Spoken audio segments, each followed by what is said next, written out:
नमस्ते, मेरो नाम युनिका राई, म कक्षा 11 मा पढ्छु। मेरो घर चाहिँ कोशी प्रदेश खोटाङ जिल्लामा पर्छ। हाल अहिले ललितपुर सुनाकोटीमा बस्छु। भर्खरै भएको गेममा हाम्रो नमुना मसिनो विद्यालयमा भएको गेम थियो। त्यहाँ चाहिँ मैले एउटा रनिङमा लिए, एउटा फुटबल, एउटा सर्टपुट थियो, यसरी फाल्ने सर्टपुट थियो, त्यसमा सेकेन्ड भएँ। अनि क्विज पनि थियो, क्विज कम्पिटिसनमा पनि सेकेन्ड भएँ। 200 मिटरको रनिङमा चाहिँ फर्स्ट भएँ। मनले चाह्यो भने जस्तो पनि गर्न सकिन्छ, तर आफूले चाहनु पर्यो, आफूले गर्न सक्छु भन्नु पर्यो। अब टाइम मिलाउन गाह्रो हुन्छ, तर पनि मेरो फ्यामिलीको साथ सपोर्टले गर्दाखेरि म यहाँसम्म आइपुग्न पनि सफल भएँ। घरमा कामदेखि लिएर, पढाइदेखि लिएर, गेमदेखि लिएर हरेक कुरा भ्याउनुपर्छ, त्यसैले टाइम मिलाउन गाह्रो हुन्छ। फुटबल खेल्दा त अब ट्रेनिङ नगरी एक्कासी खेलियो, गेम खेलियो। अब अलिकति अरू गेम खेलेर चोटपटक पनि लागेको थियो खुट्टातिर। भलिबल खेलेर गाह्रो त भयो गुरु, तर पनि मैले हार मानिनँ। खेले गेम हो। अब आफूले मनले चाह्यो भने जस्तो सुकै परिस्थिति आए पनि पार गर्न सकिन्छ गुरु। त्यसैले गेम गाह्रै थियो, तर पनि खेलेँ।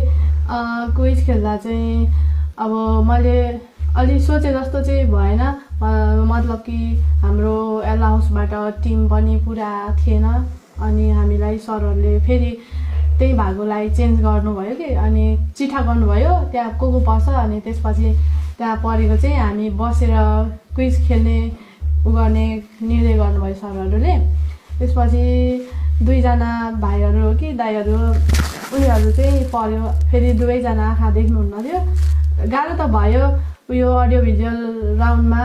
अरू त ठिकै थियो, उनीहरूले सुनेको अनुभवमा पनि भन्थ्यो। मैले पनि प्रयास त गरेँ, उनीहरूले पनि हेल्प गर्यो, उनीहरूले जानेको कुरा। अनि गाह्रो हुन्छ गुरु, तर पनि हामीले सक्दो कोसिस गऱ्यौँ। पढे जस्तो अब यो पर्छ भनेर गएको ठ्याक्कै आएन। अब जस अनुभव गरेको आधारमा हामीले भन्यौँ र पनि सेकेन्ड पोजिसनमा आयौँ। हामीले सोचेको थिइनँ मैले सर्टफुट हान्छु भनेर, तर पनि साथीहरू अब त्यही नाम टिपाएर त्यहीँनिर हान्नुपर्ने रहेछ कि थाहा नै भएन। त्यसपछि म फेरि ठिक्क रेफ्री गरेर बसिरहेको थिएँ।